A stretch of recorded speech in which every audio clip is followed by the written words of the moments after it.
Sir నమస్కారం sir. నమస్తే. Sir NT Ramarao గారి జయంతి సందర్భంగా ఈ నేపథ్యంలో మరి ఆయన సినీ ప్రస్థానం అండ్ రాజకీయ ప్రస్థానం వీటన్ని ఆయన జర్నీ గురించి మీరేం చెప్తారు సార్? అంటే ఎన్టీ రామారావుకి పెద్ద సక్సెస్ ఇచ్చి ఆయన సూపర్ స్టార్ని చేసిన సినిమా ఒకటి ఉంది, పాతాళ భైరవి అనే సినిమా. ఓకే. 50లో వచ్చింది, 1950లో వచ్చింది. 49లో ఆయన ఇండస్ట్రీలోకి ఎంట్రీ ఇచ్చాడు హీరోగా. 48లో ఆయన ప్రయాణం ప్రారంభమైంది. అలా మొదలైనటువంటి రామారావు గారి చరిత్రలో అంటే పాతాళ భైరవి సినిమా కన్నా ముందు ఆయన చేసిన సినిమాలు పల్లెటూరు పిల్ల, దానికంటే ముందు ఆయన మొదట కెమెరా ముందుకు వచ్చిన సినిమా మనదేశం. మనదేశం సినిమాలో నారాయణమూర్తి గారు, నాగయ్య గారు వాళ్ళిద్దరూ హీరోలు. రామారావు గారిది నెగిటివ్ రోలే, అంటే బ్రిటిష్ ప్రభుత్వంలో ఒక పోలీస్ ఆఫీసర్ క్యారెక్టర్ చేశాడు ఆయన. ఆయన నేషనల్ ఆర్ట్ థియేటర్స్ అనే పేరుతో ఆయనకి రంగస్థలం మీద ఒక కంపెనీ ఉండేది. ఆ బ్యానర్తో నాటకాలు వేసేవాడు ఆయన. ఆ నాటకాలు చూసినటువంటి ఎల్వి ప్రసాద్ గారు ఈయన ఇన్వైట్ చేశాడు. అంతకుముందు ఆయన ప్రభుత్వోద్యోగి. ఆయన గుంటూరు ఏసీ కాలేజీలో డిగ్రీ చేశాడు. ఇంటర్మీడియట్ విజయవాడ ఎస్ఆర్ఆర్లో చదివాడు ఆయన. నిజానికి మచిలీపట్నంలో డిగ్రీ కాలేజ్ ఉన్నా కానీ ఆయన వాళ్ళ ఊరు దగ్గర అది, కానీ గుంటూరులో చదివాడు ఏసీ కాలేజీలో. ఎందుకు చదివాడంటే విజయవాడ ఎస్ఆర్ఆర్లో చదవటం కూడా అందుకే. ఎందుకు చదివాడు అంటే వాళ్ళ ఊరు నుంచి పాలు తీసుకుని తెల్లవారుజామున బయలుదేరి సైకిల్కి కట్టుకుని దాన్ని ట్రైన్లో వేసుకుని తీసుకొచ్చి విజయవాడలో డైరీ ఇవి ఉండేవి, ఫర్మ్స్ ఉండేవి, వాళ్ళకి ఈ పాలు పోసి అక్కడి నుంచి ఇంకొక సైకిల్ పెట్టుకుని కాలేజీకి వెళ్ళేవాడు ఆయన. వెళ్ళి పని చదువు రెండింటినీ ప్యారలల్గా నడుపుతూ మధ్యలో డ్రామాలు. ఓకే. ఇది ఆయన జీవితం. ఆ కఠోర క్రమశిక్షణ అనేది అక్కడి నుంచి అలవాటు అయిపోయింది ఆయన.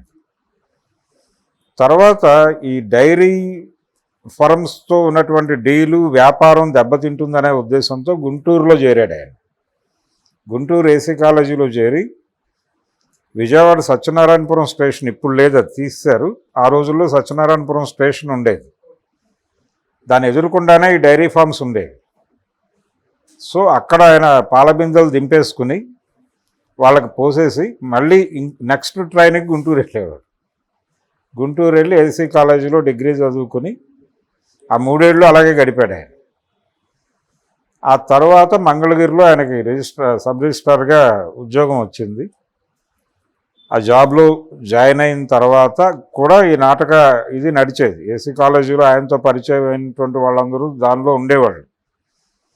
అలా ఎన్ఐటి బ్యానర్లో నాటకాలు వేస్తూ ఉండగా ఎల్వి ప్రసాద్ గారు ఈయన్ని ఇన్వైట్ చేశాడు. నిజానికి రిస్కే, ఆయన మంచి పొజిషన్ ఉన్నటువంటి జాబ్లో ఉన్నాడు అప్పుడు. అది వదులుకుని వెళ్ళటమా ఏమిటి అనే చిన్న డైలమాతో సెలవు పెట్టి వెళ్ళాడు ఆయన.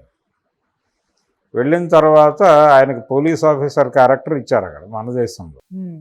ఆయన్ని జీవించాలి నటనలో అని అనుకున్నాడు ఆయన.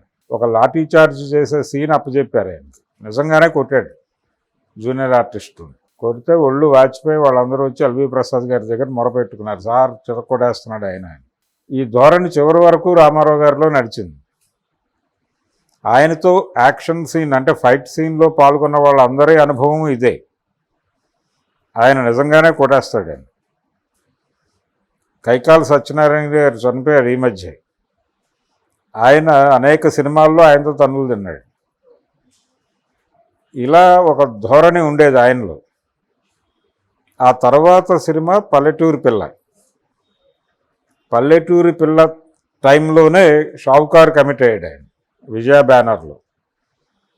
షావుకారు ఆయనకి ఒక పెద్ద కంపెనీలో పర్మనెంట్ హీరోగా అడ్రస్ ఇచ్చింది. అంటే విజయ ప్రారంభ చిత్రం అది. ఆ ప్రారంభ చిత్రంలో ఈయనే హీరో. నాగిరెడ్డి, చక్రపాణి ప్రొడ్యూసర్లుగా మొదలైన సినిమా అది. SVR and NTR. సున్నం రంగడి క్యారెక్టర్ చేశాడు ఆయన, ఒక రౌడీ క్యారెక్టర్ చేశాడు ఎస్విఆర్. వీళ్ళిద్దరినీ వాళ్ళు పర్మనెంట్ ఎంప్లాయీస్గా తీసేసుకున్నారు. అంటే సినిమా ఉంటే 5,000 లేకపోతే నెలకు 300 ఎంతో ఖర్చులకు ఇచ్చేటట్టు. దానికి కమిటీ సంతకాలు పెట్టేశారు వీళ్ళు. సంతకాలు పెట్టేసి విజయాలో పర్మనెంట్ ఎంప్లాయీస్గా చేరిపోయారు. చేరిపోయిన తర్వాత షావుకారు పెద్దగా నడవలేదు సినిమా. దాని తర్వాత పిక్చర్ అదే బ్యానర్లో వాళ్ళు కేవీ రెడ్డి గారితో పాతాళ భైరవి అనుకున్నారు.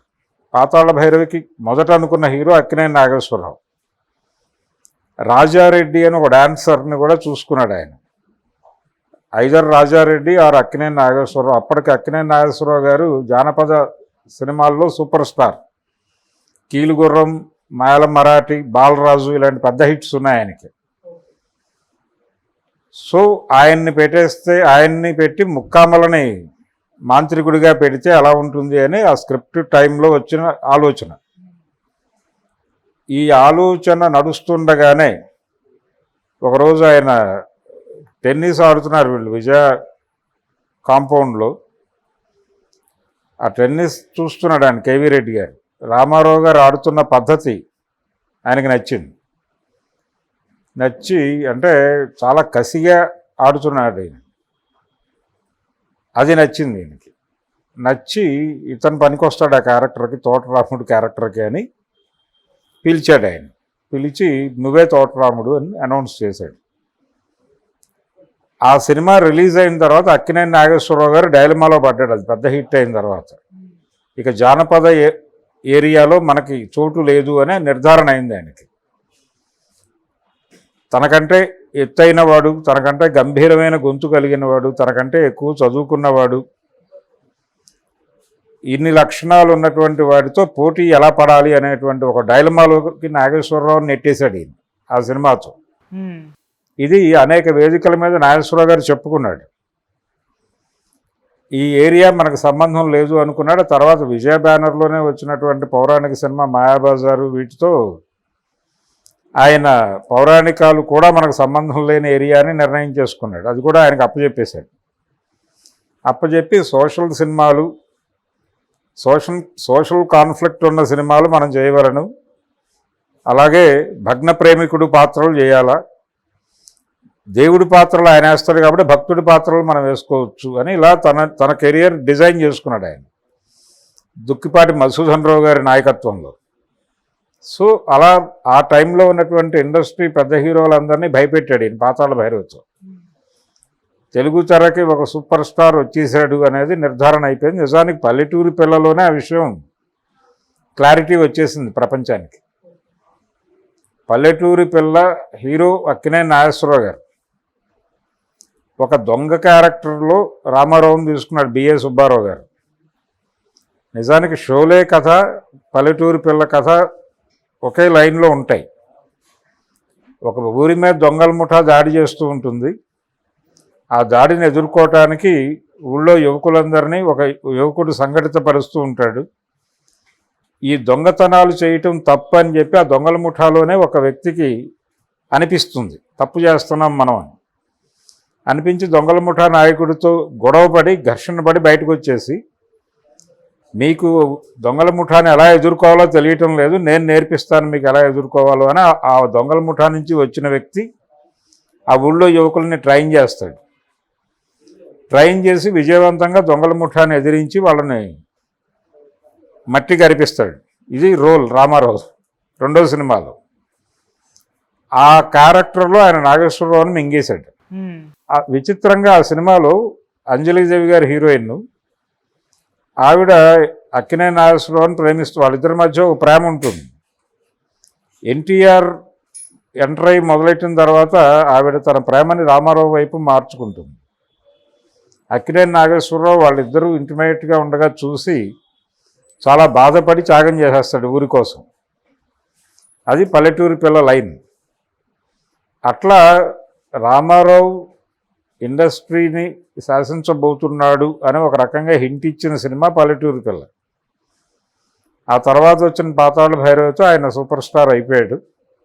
అందులో ఒక పాట ఉంటుంది, ఇతిహాసం విన్నారా ఆ అతి సాహసులే ఉన్నారా అని ఒక పాట ఉంటుంది. పింగళ నాగేంద్రరావు గారు రాశాడు ఆ పాట. ఎన్టీ రామారావు గారి ఒక రకంగా ఆయన జీవితానికి అన్వయించే పాట అది.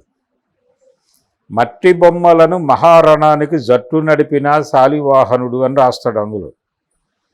మట్టి బొమ్మలను మహారణానికి జట్టు నడిపిన శాలివాహనుడు. అలా ఆయన పాతాళ భైరవిలో ఆయన ఏ ఉద్దేశంతో రాశాడు తోటరాముడు గురించి అనేది పక్కన పెట్టేస్తే, అంటే ఏది చేసినా అలాగే చేసేవాడు ఆయన. అంటే ఒక రకమైనటువంటి మూర్ఖత్వం అనిపిస్తుంది కానీ.